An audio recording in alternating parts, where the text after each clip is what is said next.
Okay, so my parents left to downtown Phoenix for a special meeting they had. I live in Flagstaff, Arizona, so it was a really long ride, about 2 hours long. I was left home alone because my brother and his girlfriend went to go eat somewhere. I was a wuss, so I had turned off all the lights in the house and locked myself in my room, and had my German Shepherd with me. I was on Skype with my friend and playing Xbox One. 2 hours passed and it was already 10 p.m. I told my friend that I had to go and that I'll talk to him tomorrow, and then shut down my Xbox and turned off my PC, and went to sleep with my German Shepherd next to me. 30 minutes later, my German Shepherd jumped off my bed, with its ears up. I saw that he was shivering.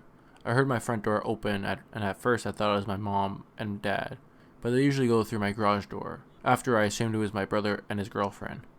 I opened my door and saw that my front door was closed, and all I saw was pure blackness. My German Shepherd kept on barking. I called my friend on Skype and he picked up. I told him that someone had broken into my house, and I don't know who. He said to calm down and to call the cops. At that moment, I noticed my dog's barking had stopped. I told my friend to hang on, and I went slowly to the kitchen to check it out. My dog was still there, but standing still and not moving. I heard my front door open, and at that moment I saw a man run out and drive away. I quickly locked the front door, turned on all the lights in my house, and ran to my PC to tell my friend that he left. But what my friend said to me will haunt me for life. He said, "Who is that man behind you?" I looked behind me and there was no one there. And I asked him, "What do you mean, what man?" He said, "The man that just took the painting and ran out the door." I looked behind me and the painting was gone. I then phoned my brother, and he said he'd be home in 15 minutes. And then he showed up, and he told me that he'd never leave me home alone again. I'm never really home alone, but my brother is always next to me whenever I am. So to that person who broke into my home and stole my photo for some reason, let's not meet again. So my husband Ted is in the military. We have generally lived on base every station we have been to because the surrounding towns can be very crime-ridden and sketchy. And with my husband gone most of the time, the extra security is really appreciated. I work from home due to us moving so often, so one afternoon I was taking a break. I had made something to eat and was snuggling up on the couch with my dog. That's when I heard the sliding glass door open. It was so nonchalant, I thought it was Ted.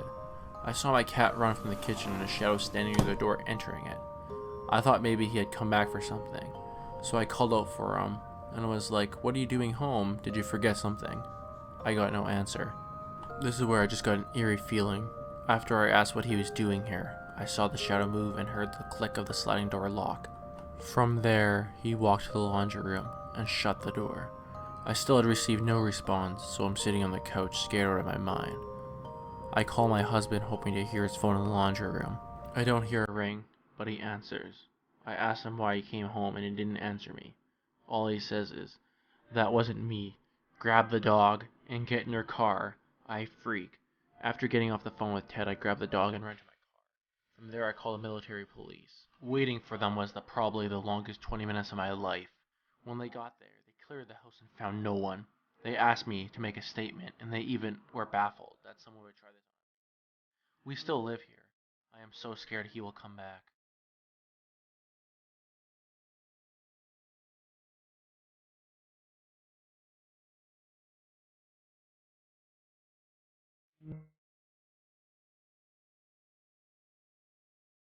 Bear in mind that this was 2009, and I was only 10 years old at the time.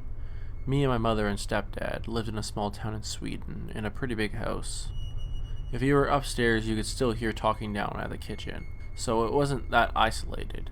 One evening when I was home alone because my mom and stepdad was going to my grandma's house, and I asked them if I could stay home alone because as a typical 10-year-old, I thought I was too grown up for a babysitter.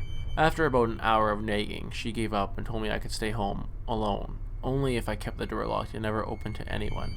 It was really exciting for me, and I stayed up really late watching cartoons. If I remember correctly, I was watching SpongeBob in our living room and eating ice cream. After about 5 minutes of eating the delicious ice cream, I was sure I heard a silent knock on the door.